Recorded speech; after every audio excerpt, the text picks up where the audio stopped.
আসসালামু আলাইকুম ওয়া রাহমাতুল্লাহি ওয়া বারাকাতুহু। আশা করি সবাই ভালো আছেন, সুস্থ আছেন। আপনাদের সবাইকে স্বাগতম আমাদের আরো একটি live stream Python 3 programming on beecrowd beginner level. আজকের সেশনে আমরা সলভ করব প্রবলেম নাম্বার 1019। এর আগে আমরা একটু করে বলে নিই, আমাদের এর আগে যত প্রবলেম সলভ করা হয়েছে সবগুলো কোড আমাদের গিটহাব রিপোজিটরিতে আপলোড করা হয়েছে। গিটহাব রিপোজিটরির লিংক আপনারা আমাদের ডেসক্রিপশন বক্স থেকে পেয়ে যাবেন। এছাড়া আমাদের আগের সকল সেশন লাইভ পেয়ে যাবেন আপনি আমাদের ইউটিউব প্লেলিস্ট থেকে। ইউটিউবের প্লেলিস্টের লিংক সেটাও আমাদের ডেসক্রিপশন বক্সে দেওয়া আছে। তো আর বেশি দেরি না করে শুরু করা যাক আজকের সেশন।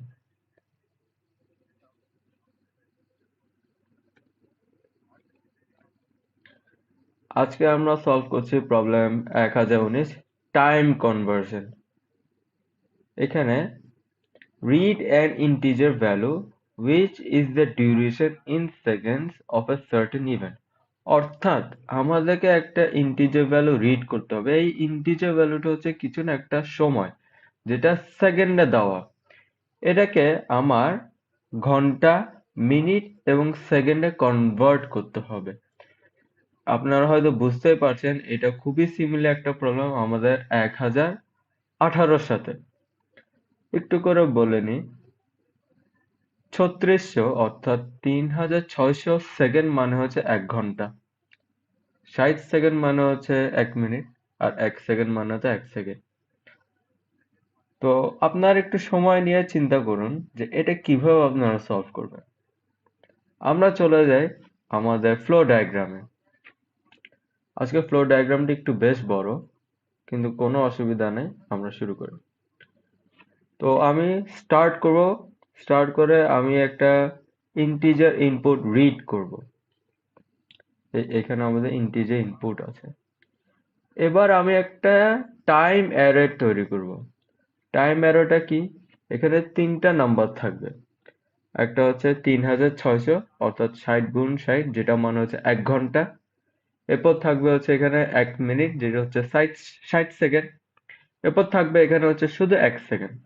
অর্থাৎ আমার যে সময়টা থাকবে এটাকে আমি ঘন্টায় প্রকাশ করার জন্য 3600 দিয়ে ভাগ দিব। মিনিটে প্রকাশ করার জন্য এটাকে আমি 60 দিয়ে ভাগ দিব।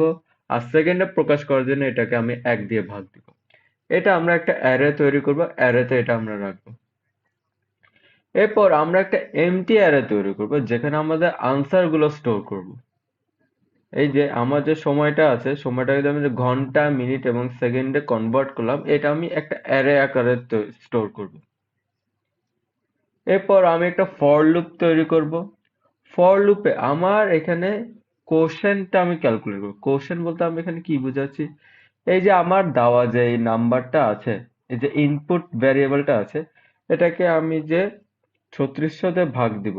ভাগ দেওয়ার পর আমি একটা কোশেন্ট পাবো, একটা রিমাইন্ডার পাবো। কোশেন্টটা হচ্ছে আমাকে ওই সময়ে ঘন্টার মানটা আমাকে ফেরত দিবে। আর ঠিক একইভাবে, সরি, এখানে এরপর হচ্ছে আমি এটা অ্যাপেন্ড করব অ্যারেতে, অর্থাৎ অ্যারেতে আমি এটাকে পাস করে দিব। এবার রিমাইন্ডারটা ক্যালকুলেট করব। রিমাইন্ডারটা ক্যালকুলেট করতে আমি এখানে কি বুঝাচ্ছি, মনে করেন আমার এখানে সেম, আমি আবার ব্যাংক নোটের এক্সাম্পলটা দিচ্ছি কারণ এটা সহজ। আমার কাছে 570 টাকা ছিল। 570 টাকার থেকে আমি যদি 5টা 100 টাকা নিয়ে ফেলি তার মানে হচ্ছে 500 টাকা নিয়ে ফেলি, তাহলে আমার বাকি থাকে কত? বাকি থাকে হচ্ছে এই রিমাইন্ডারটা যেটা হচ্ছে 70। এটাকে ঠিক আবার আমরা কি করব, ইনপুট হিসেবে অ্যাসাইন করে দিব। এরপর এটা কনস্ট্যান্টলি রান হতে থাকবে ফর লুপটা। এরপর আমাদের অ্যারেতে অটোমেটিক্যালি এগুলো স্টোর হবে। এরপর আমরা জাস্ট অ্যারে ইন্ডিভিজুয়াল এলিমেন্ট গুলো অর্থাৎ আইটেম গুলো আমি প্রিন্ট করে নিব। তো হয়তো এটা একটু কনফিউজিং মনে হচ্ছে, আমরা চলে যাই কোডে। একবার কোড করে ফেলে বাকিটুকুটা একদম পানির মতো সহজ হয়ে যাবে। চলে আসলাম। তো সবার শুরুতে আমাদের কথা ছিল আমরা একটা ইন্টিজার ইনপুট নিব। আমি একটা ভ্যারিয়েবল ডিক্লেয়ার করলাম, এটা নাম দিলাম val equals to int input। এবার আমি একটা এমটি অ্যারে ডিক্লেয়ার করি। দ্বিতীয় স্টেপ এমটি অ্যারে, ও সরি, একটা টাইম অ্যারে ছিল। টাইমের জন্য আমি টি ইউজ করছি যেহেতু টাইম একটা রিজার্ভ কিওয়ার্ড। তো তিনটা মান থাকবে, একটা হচ্ছে ঘন্টা যেটা হচ্ছে 3600, মিনিট যেটা হচ্ছে 60 সেকেন্ড, এবং এক মানে হচ্ছে 1 সেকেন্ড। এবার আমি এটাকে আনসার হিসেবে একটা এমটি অ্যারে ডিক্লেয়ার করি, এমটি অ্যারে ডিক্লেয়ার করি। এবার আমি একটা ফর লুপ লিখবো, for i in i in t, অর্থাৎ টি যে অ্যারেটা আছে ওইটা প্রত্যেকটা আইটেমের জন্য ইটারেট হবে। এবার আমি কি করব, আমি কোশ্চেন প্রিন্ট করি। কোশ্চেন স্পেলিংটা আমি ভুলে গেছি, আমি একটু চেক করি।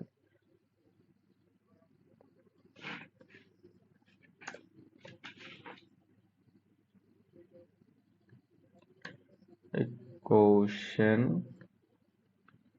ইকুয়ালস টু, তাহলে কি হবে, ইন্টিজার লাগবে আমাকে, কারণ কোশ্চেন মাঝে মাঝে আমাকে ডেসিমাল নাম্বার অর্থাৎ ফ্লোটিং ভ্যালু রিটার্ন দেয়, কিন্তু আমার ফ্লোটিংটা দরকার নাই, কারণ ফ্লোটিং পার্টটা চলে যাবে হচ্ছে রিমাইন্ডারে। ইন্টিজার কি হবে, ভ্যালু ভাগ এই যে প্রত্যেকটা আইটেম, এই ক্ষেত্রে প্রথম আইটেম হচ্ছে 3600, সেটা হচ্ছে আই। এবার এটা, না এটা তো আমার প্রিন্ট করতে হবে না, কারণ আমি এটাকে অ্যাপেন্ড করব। তাহলে answer dot append bracket question, অর্থাৎ এইখানে যে আনসারটা আছে এই আনসারটাই আনসার অ্যারেতে পাস হয়ে যাবে, অর্থাৎ যে কোশ্চেনটার ভ্যালুগুলো আছে ওগুলো আনসার অ্যারেটা পাস হয়ে যাবে। এরপর যেটা হবে, এবার আমাকে রিমাইন্ডারটা ক্যালকুলেট করতে হবে। রিমাইন্ডার, আমি এখানে আবার এটা লিখে কপি করে নিই যাতে ভুল না হয়।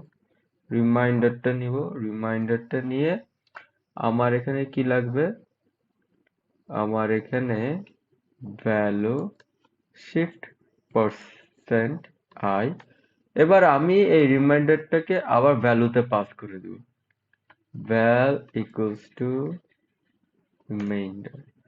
আমি আপনাদেরকে লাইন বাই লাইন একবার প্রিন্ট করে দেখাই যাতে আপনাদের বুঝতে সুবিধা হয়। তো সবার আগে আমি প্রিন্ট আই দিচ্ছি, আই দিলাম। এখান থেকে আমি 3 নাম্বার যেই ইনপুটটা আছে সেটা নিয়ে নিলাম। এবার দেখেন কি হয়, প্রথমবার 3600, এর পরের বার 60, এর পরের বার 1। এবার আমি যেটা করব, প্রিন্ট ব্র্যাকেট আনসার, এই আনসার অ্যারেটা আমি যে প্রিন্ট করছি আপনারা দেখবেন প্রত্যেকটা ইটারেশন লুপের শেষে আনসারের পাশে বা আনসারের মধ্যে একটা নতুন ভ্যালু করে অ্যাড হতে থাকবে। তো এটাও আমি প্রিন্ট দিলাম, একই এই ভ্যালু আবার প্রিন্ট করছি। এই দেখেন প্রথম ইটারেশন যেটা হচ্ছে 3600, ওখান থেকে আমি ঘন্টার সংখ্যা পাই সেটা হচ্ছে 38। এবার যখন মিনিট দিয়ে আমি এটাকে ভাগ দিই তখন আমি পাই হচ্ছে 55। এরপর আমার যখন 1 সেকেন্ড, হ্যাঁ আমার যখন 1 সেকেন্ড তখন আমি আনসার পাই হচ্ছে 3 বার। অর্থাৎ এই যে যে ভ্যালুটা আছে এটা 38 ঘন্টা 55 মিনিট, কই গেল, আমি বারবার এটা হারাই ফেলতেছি কেন, হ্যাঁ এই তো এখানে 38 ঘন্টা 55 মিনিট 53 সেকেন্ড। এইভাবে করে আমার এটা অ্যারেটা কি হয়ে গেল, ক্রিয়েট হয়ে গেল। এবার আমি যেটা করবো, আমি হচ্ছে এই অ্যারেটা প্রিন্ট করতে হবে। তো আমি এটা দিলাম প্রিন্ট। প্রিন্ট করতে হলে আমাকে এগুলা স্ট্রিং আকার প্রিন্ট করতে হবে। তো আমি ব্র্যাকেট দিলাম, এফ, একটা ইনভার্টেড কমা, একটা সেকেন্ড ব্র্যাকেট দিলাম। এবার আমি প্রথম প্রথম আইটেমটা প্রিন্ট করবো, সেই জন্য আনসার থার্ড ব্র্যাকেট, প্রথম আইটেমটা প্রিন্ট করতে হলে আমার দিতে হবে 0, হচ্ছে একটা সেমিকলন, কারণ এটা ফরম্যাটে এইভাবে দেওয়া আছে।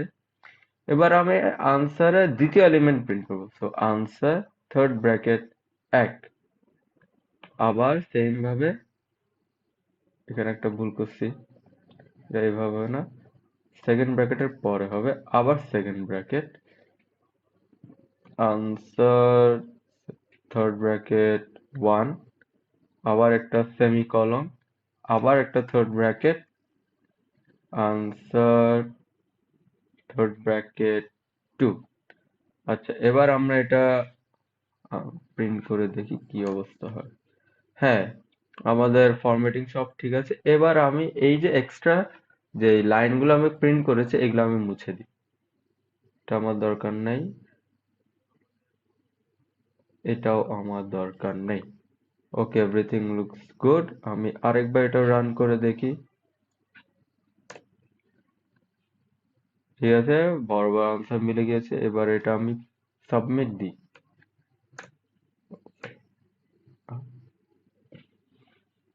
এটা কি বারবার আছে আমি আসলে বুঝি না।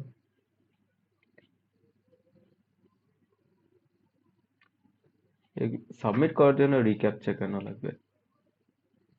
ওকে, আহ, আমাদের কোড অ্যাকসেপ্ট হয়ে গিয়েছে। That's good. এবার একটু আপনাদের সাথে শেয়ার করতে চাই আমি এই প্রবলেমটা আগে কিভাবে সলভ করেছিলাম।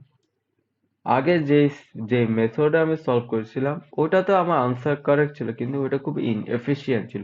ইনএফিশিয়েন্ট এই কারণে, নাম্বার ওয়ান, আমি আগে টাইম দিয়েছি, আমি ইনপুট নিয়েছি, এরপর আওয়ার মিনিট সেকেন্ড আমি হিসাব করছি। এবার দেখেন আমি দেখলাম একবার আমি আওয়ার দিয়ে এটাকে ভাগ দিই। এবার এই যে আওয়ারের থেকে আমি এটার থেকে এটা কি বলে রিমাইন্ডারটা নিই, এবার আবার আমি টাইম দিয়ে মিনিট দিয়ে ভাগ দিই। আবার একই কাজ করি, আমি হচ্ছে আওয়ারকে দিয়ে ভাগ দিই, আবার মিনিটকে ভাগ দিই, এবার রিমাইন্ডারটা আমি যেটা পাই ওইটা হচ্ছে সেকেন্ড। এরপর হচ্ছে এটাকে আবার আমি প্রিন্ট করি। সো একই কাজ আমি বারবার করতে থাকি, এটা আসলে এফিশিয়েন্ট না আমার কাছে পার্সোনালি। এই মেথডটা আরো বেশি এফিশিয়েন্ট লেগেছে, কারণ আমাকে এখানে ক্যালকুলেশন করতে হচ্ছে একবার, বাকিটুকুটা আমি ফর লুপে দিয়ে দিয়েছি। ফর লুপে এটা কনস্ট্যান্টলি লুপে এক্সিকিউট হতে থাকে একটা একটা। আমাদের যেখানে 100 বার 1000 বারও করতে হতো তাতে আমার কোনো সমস্যা না, কারণ আমি করতে হচ্ছে একবার, লুপে এটা 1000 বার এক্সিকিউট হচ্ছে। তো এটা আমার কাছে অনেক বেশি এফিশিয়েন্ট মনে হলো। যদিও আমি আজকে গিটহাবে আমার দোনোটা কোড দিয়ে দিব। প্রথম যে স্টাইলে আমি কোডটা করেছিলাম ওটা আমি পুরোটা কমেন্টে দিয়ে দিয়েছি। আপনারা যদি চান ওইটাও ট্রাই করে দেখতে পারেন। আর যদি আপনারা লুপ ইউজ করতে চান তাহলে আপনি লুপও ব্যবহার করতে পারেন। এখন হয়তো আপনি বুঝে গিয়েছেন যে একটা প্রবলেম সলভ করতে গেলে অনেকগুলা মেথড আছে, এক একজন এক এক স্টাইলে করে, এটাতে কোনো সমস্যা নেই, কিন্তু আপনার মাথায় রাখতে হবে আপনার কোডটা এফিশিয়েন্ট কিনা। এটাও সবসময় মাথায় রাখবে। আর আপনি যত বেশি প্র্যাকটিস করবেন তত আপনার ব্রেইন খুলবে, তত আপনার স্কিলস ডেভেলপ হবে, এবং তত আপনি আরো বেশি এফিশিয়েন্ট কোড লিখতে পারবেন। তো আজকের জন্য এতটুকুই ছিল। ইনশাল্লাহ দেখা হবে আবার আগামীকাল সেম রাত 10টায়। আমরা আগামীকাল প্রবলেম 1020 সলভ করব। আর আজকের কোডগুলো আমরা গিটহাবে আপলোড দিয়ে দিব। সো সবাই ডেসক্রিপশন বক্সে গিটহাবের লিংক দেওয়া আছে, চেক করে নেবেন। এবং আজকের সেশনে রেকর্ডিং আপনারা পেয়ে যাবেন আমাদের ইউটিউব প্লেলিস্টে, সেটার লিংক আমাদের ডেসক্রিপশন বক্সে দেওয়া আছে। সবাই ভালো থাকবেন, সুস্থ থাকবেন। দেখা হচ্ছে আগামীকাল রাত 10টায়। আল্লাহ হাফেজ। আসসালামু আলাইকুম।